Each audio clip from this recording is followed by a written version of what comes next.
Greetings, everyone, at the JDI AGM. I'm Professor David Bilchitz, and I'm delighted to be in conversation today with Ambassador Alon Liel. Dr. Alon Liel is a former Israeli diplomat. He served in a variety of positions in the Ministry of Foreign Affairs, and he was, most importantly for our purposes, Israel's ambassador from 1992 to 1994. He then served as the Director General of the Ministry of Economy and Planning and the Director General, in fact, of the Ministry of Foreign Affairs. Alon holds a doctorate in international relations and was a lecturer at Tel Aviv University and the Interdisciplinary Center in Herzliya. He is also a successful author of multiple books. Shalom, Alon. Lovely to be with you. Shalom, David. Great being with you. So, Alon, you were the ambassador at a time of great hope in many ways, in the transition between South Africa's apartheid past to constitutional democracy, a very tense but exciting time as our society was changing. And simultaneously, there was also a very exciting peace process underway, and the Oslo Accords, which was signed with the hope of peace between Israelis and Palestinians. I'd like to start perhaps by asking you to reflect a little bit about your experience of coming to South Africa and being the ambassador at that very exciting time. Okay, we'll gladly do so. I was first assigned with a role of dealing with South Africa back in 1986. There was a huge argument going on between our Ministry of Defense and our Ministry of Foreign Affairs as to the future of South Africa. The Ministry of Defense said it will never change based on the balance of power, white-black balance of power.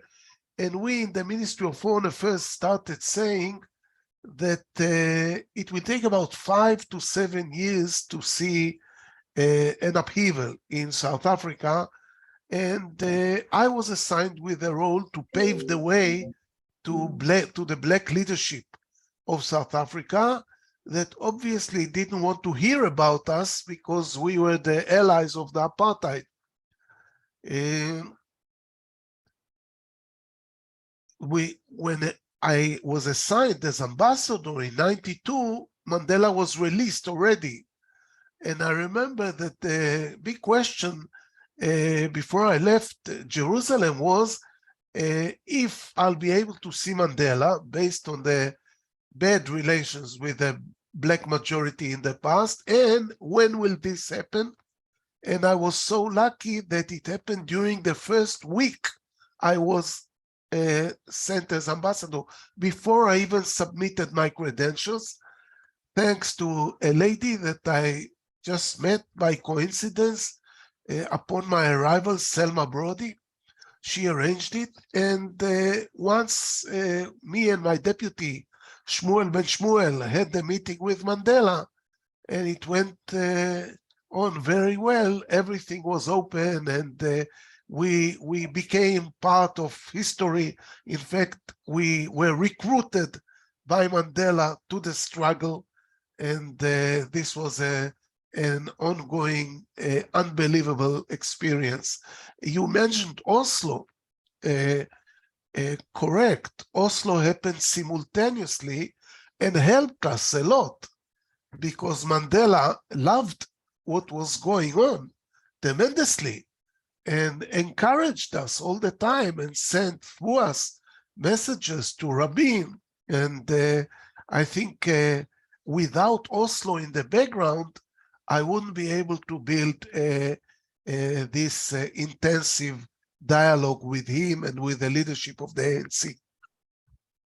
Yeah, I can imagine that those extremely exciting times. And of course, Dr. Selma Brody is a member of, in fact, the Jewish Democratic Initiative and been very, very actively involved. Now, Alon, I mean, a lot of people make comparisons, I think, often quite simplistic between the situations in Israel and Palestine and the situation in South Africa.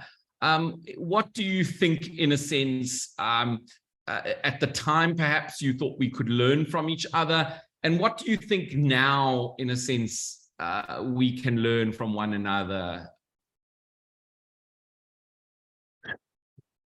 First, I don't recommend that you learn from us. You can learn from us how to build the infrastructure of a country, how to build a high-tech industry, how to build modern hospitals, how to build universities, but don't learn from us how to solve a conflict. We are very, very far away from solving our conflict. And I think the number one lesson we can learn is that we have to do what you did over there in South Africa. You started noticing that there are not only whites in South Africa. Meaning, by noticing, I mean, you started listening to them. You started enabling them to speak, to spell their narrative, and in a way, from the day Mandela was released, the dialogue, the peace talks went on between two narratives, between two rivals that both could express themselves, and from here you were halfway to the target. We still do not see the Arabs politically. We see them physically. We see them. They work in the restaurants, they work in our hospitals, they work as construction workers. We meet them, we know many of them, but we do not allow them to have a national identity of their own, and have their full rights. So this is number one. As long as we will see ourselves as the upper part of the population, and the Arabs in Israel, and definitely the Palestinians as second and third class, we will not be able to solve the conflict. Yuval Harari recently, very recently, in an interview he gave this week, Yuval Noah Harari, he said that instead of 2 states, we got 3 different people, in fact. The ones that have the full rights, ones that have partial rights, and the ones that have no rights at all. And he means the Jews, the Israeli Arabs, and the Palestinians. So number one, we call it in the university parity of esteem. Number one, see them politically, allow them to express their narrative, listen to the narratives, and then we are half the way there. We are very, very far from it, very, very far from it. Well, that's what I wanted to come in, Alon, because I mean, many of us are watching and we see the results of the recent election, at least in the way in which the Knesset is composed. We see that this is going to be one of the most right-wing governments in history, with parties which have expressly racist and homophobic platforms actually being in government. And this is very, very concerning to those of us who care deeply about the future of Israel. So I wonder, what do you think? There seems to be a move in the opposite direction from what you're saying, to actually more nationalism, more religious coercion, rather than actually towards a more liberal, open society that seeks to reach peace with the Palestinian neighbors of Israel. Do you see it as still possible to actually defend a liberal Israel? Look, if you are worried, David, imagine me. there was a meeting, a conference in the Knesset last week with the participation of the probably next Minister of the Treasury, Bezalel Smotrich. And it was said there that the human rights organizations in Israel are the #1 threat on the future of the country. And they mentioned 4 organizations: the New Israel Fund, Breaking the Silence, Peace Now, and Iramim. Now I am associated with all 4, which makes me enemy #1 of the country. Or, I mean, we are all enemies of the country. So in fact, I'm white. I was born in Israel. I served in the army. I served 30 years as a diplomat, as you know, and I'm black. In Israeli terms, I'm black. Jews like me are pushed into the Arab minority. We are there. Politically, we are there. We are seen as traitors, and we are the allies we have are or in the Arab minority or in the diaspora Jews. We are a really negligible minority here, and this is the reason they can do it to us, because if we would be in the hundreds of thousands, it will be more difficult for them. But as you know, the only Jewish party that represented our views did not make the threshold, and there is no Israeli left, and in fact, in the political map, except of few Arabs, you don't have opposition to the occupation. So it's very easy for them to isolate us, to remove us from public life. So yeah, we feel very, very worried, very annoyed, and this is the way for us to go. We have to go and act politically with the Arabs in Israel.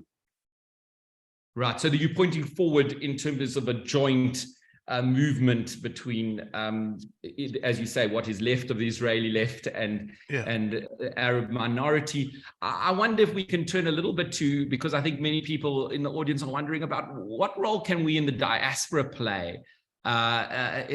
in trying to put forward a vision of an Israel which we feel we can defend, that is committed to fundamental rights and the rule of law, and actually is not going to perpetuate a status quo of perpetual occupation and rule over people who have no political rights. Do you think there is something a diaspora jury can assist with in that respect? Sure. First of all, we need your help. As I see it today, there is no one Jewish people. There is no such a thing like the Jewish people. There are 2 different Jewish people: the Orthodox nationalistic Jewish people and the liberal pluralistic Jewish people. It so happened that most of the liberal pluralistic Jews are not in Israel. But because I am one of them, I see myself as a diaspora Jew. The only Jewish circle I can identify with is outside Israel. So we have to merge our forces. Take for instance American Jews. The majority there is Reform or conservative. They are not recognized as Jews even by the outgoing government, not only by the incoming government, but much more so by the incoming government. They're not Jews. Now I see them as Jews, of course, and I see myself as a Jew. So we have to build the Jewish people that is excluded by the nationalistic Orthodox part of the Jewish world, and give a fight, not with weapons, of course, but give a political fight, and fight what we believe in. Fight for women's rights, fight for LGBT rights, fight for equal rights for all the Israeli citizens, fight for 2 states, for 2 people, and against the occupation. This is the fight we have to conduct. And here in Israel, because we are so isolated, we have to build it together with the Arab society, and we have to connect to those Jews abroad that feel like us. Otherwise, they will totally erase us.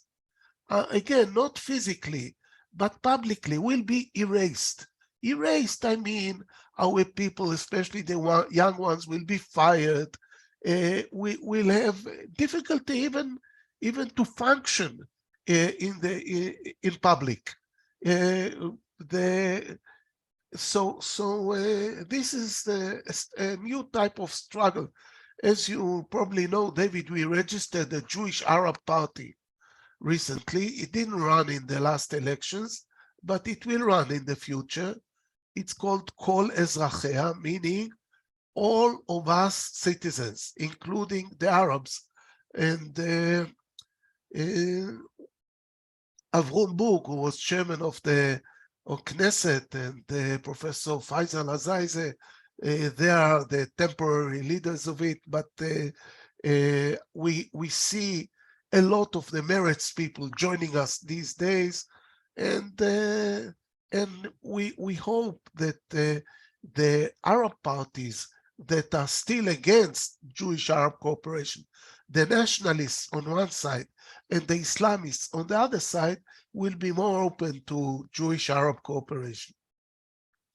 And Alon, particularly the South African community, obviously given our experience, there tends to be in the organized sector a defense of Israel no matter what occurs, which disturbs many of us who feel that goes against the values of our own constitution in South Africa, where what Israel does is in violation of both international law and often based international human rights.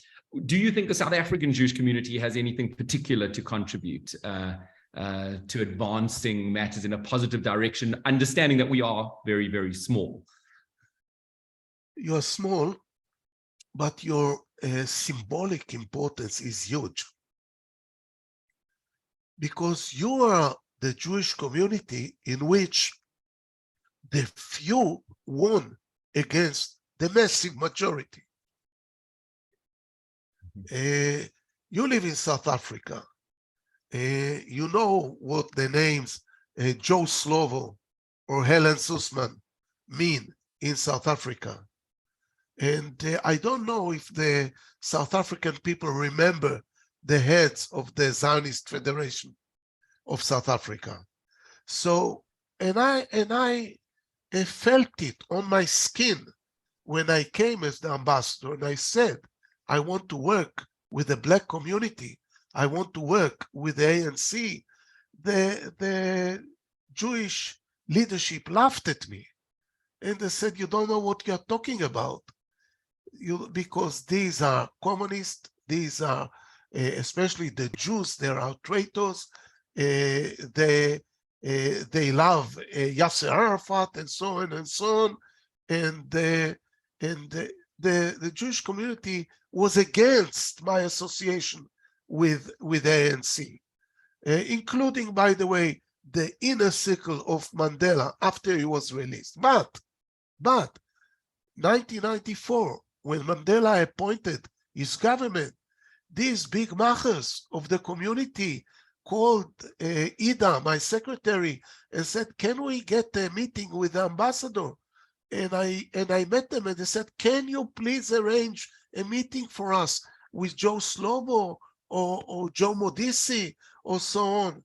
So you know that the individuals, the few hundreds individuals of the Jewish community, out of 120,000 Jews, were correct.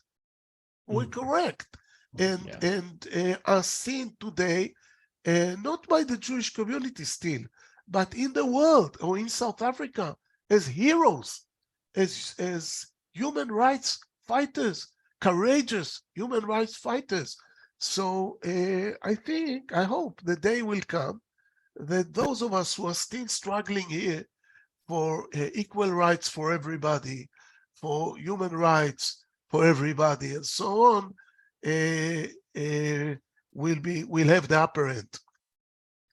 Yeah, absolutely. As you say, when forces of oppressive forces not committed to a global liberal international order and fundamental rights are in the ascendancy, we should not lose faith in the fact that there are certain values which are worth defending and that we should stand up absolutely. And as you pointed out, there is that really rich tradition of activism in the Jewish community, often against the establishment. And perhaps that needs to take place here and around the world. Lastly, Alon, unfortunately, we have limited time, because I think we could talk for a long time about these matters. I wanted to ask you perhaps about what your message is to the South African Jewish community, and specifically the Jewish Democratic Initiative as we move forward into 2023. It seems to be a disconcerting time at the moment in relation, at least in our relationship to Israel. And what would your message be to us? What should we resolve at this AGM in terms of our forward-looking vision? Yeah, my message would be not to look at the physical things above the ground, but look below the ground and look far ahead. In Israel, we're doing very well. Many of you were in Israel. Our skyline looks like a small New York. Israelis are rich.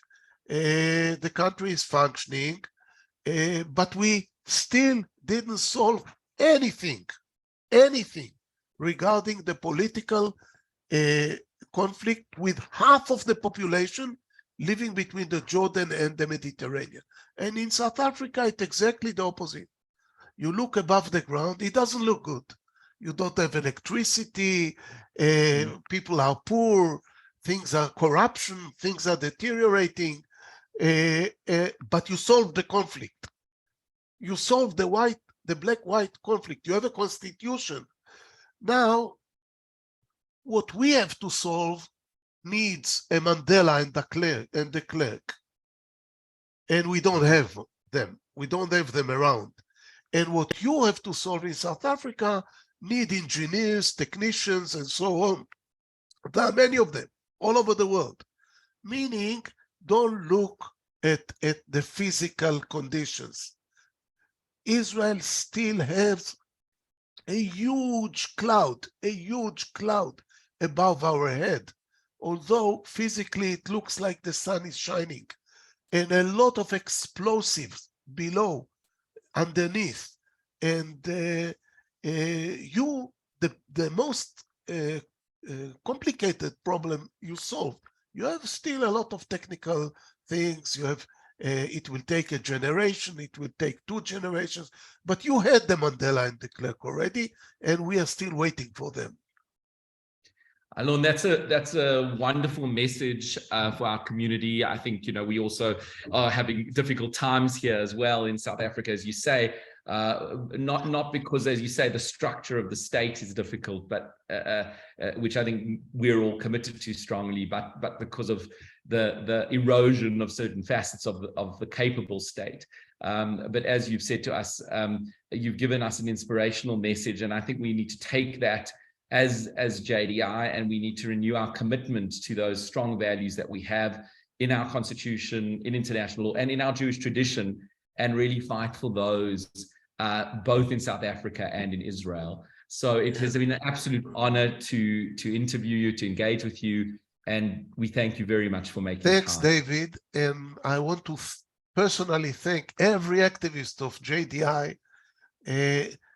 You are not only doing an important thing in South Africa, you are encouraging us here in Israel to keep struggling. Thank you very much.